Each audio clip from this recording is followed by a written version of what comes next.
pandemia, quarentena, crise principalmente no setor canavieiro, né, que junto com o setor de flores aí tem sentido bastante, né, esses últimos 2 meses aí, né, dessa pandemia. Vocês acreditam que isso pode trazer também um impacto para o amendoim e também para vocês, já que vocês trabalham também aí com a cana-de-açúcar também, além do amendoim, né? Qual é a expectativa de vocês, como produtores rurais, cooperativa, né, em relação a esse momento que a gente está vivendo? O que vocês aguardam? E qual que é a expectativa de vocês para a saída de tudo isso? Tá. Bom, a gente espera estar vivo depois disso tudo. Tirando a brincadeira de lado, né, é um momento muito em que é uma guerra e tem muito ponto de interrogação ainda. Então, a gente tem muitos questionamentos e a gente passa a revisitar estratégias e revisitar a gestão de uma forma muito mais próxima num momento como esse. Do ponto de vista agronômico, o etanol ele é o grande desafio para a nossa região e pelo fato do amendoim se encaixar na maioria das áreas na rotação com a cana, nós temos ainda algumas indefinições, dado o momento que a gente está de ter iniciado pouco ainda o volume de cana colhido e uma expectativa de que será que nós teremos um impacto na disponibilidade de áreas para reforma? Será que nós teremos um volume de cana que será bisado por algumas unidades?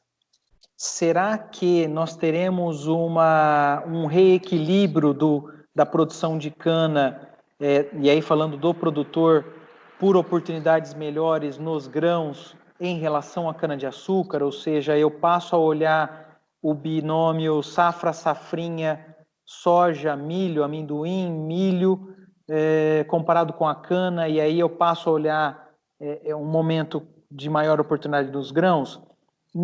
Ainda não deu para enxergar o que nós teremos. Agora, está tudo em cima da mesa. Não dá para dizer que nós teremos um aumento de área significativo disponível às culturas de rotação, e o amendoim é uma delas, ou se a gente vai ter uma retração. Hoje, qualquer linha a gente estaria especulando, e é o nosso papel especular nesse momento, mas ainda a gente não tem uma luz nesse sentido.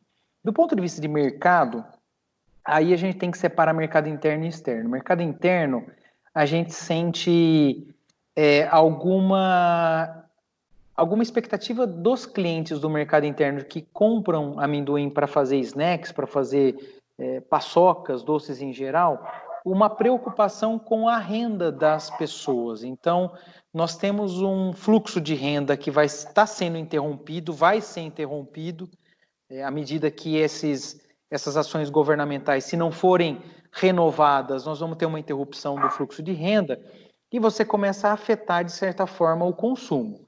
É lógico que nós estamos falando de alimento, estamos falando de agricultura e estamos falando sobre uma necessidade básica que é se alimentar. Mas você pode, mesmo assim, ter uma diminuição do consumo de alimentos.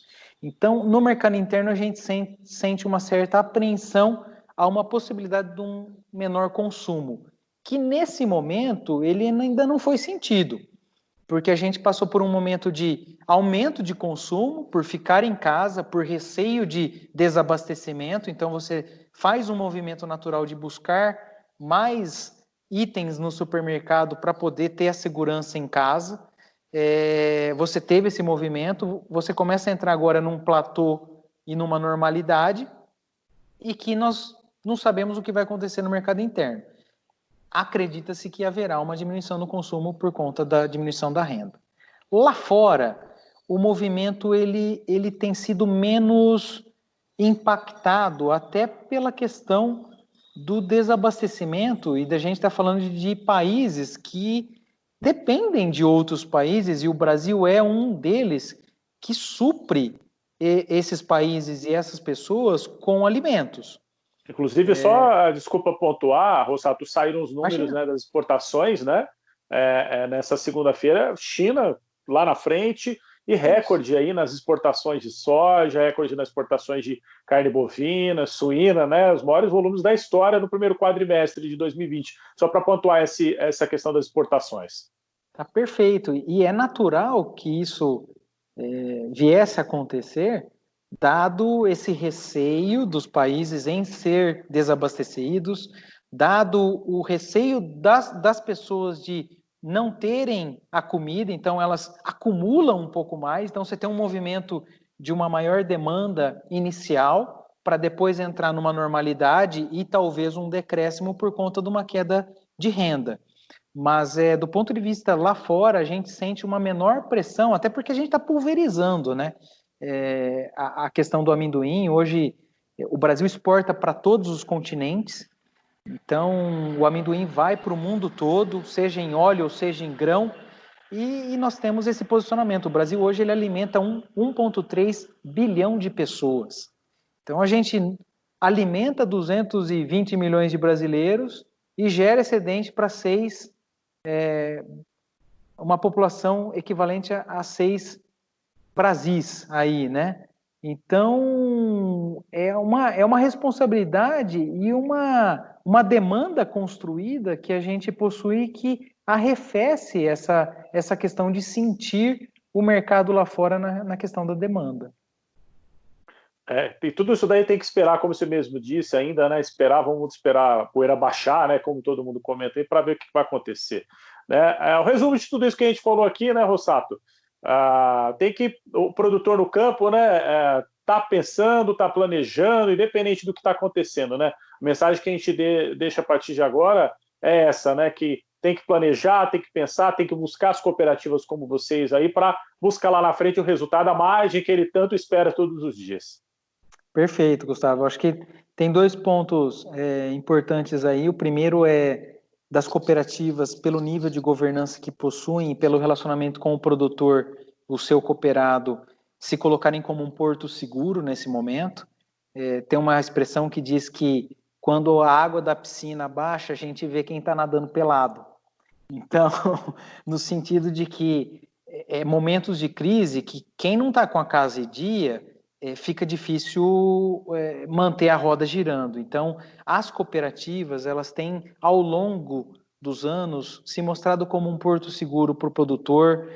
No momento de fake news, é onde você tem a informação genuína, cristalina, um relacionamento muito próximo. Então, é o momento de valorizar as entidades cooperativas.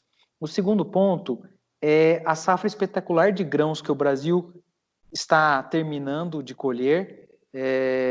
O estado de São Paulo seguiu essa boa safra de grãos, exceção ao Rio Grande do Sul no Brasil. O Brasil todo tem fechado uma safra de grãos muito interessante.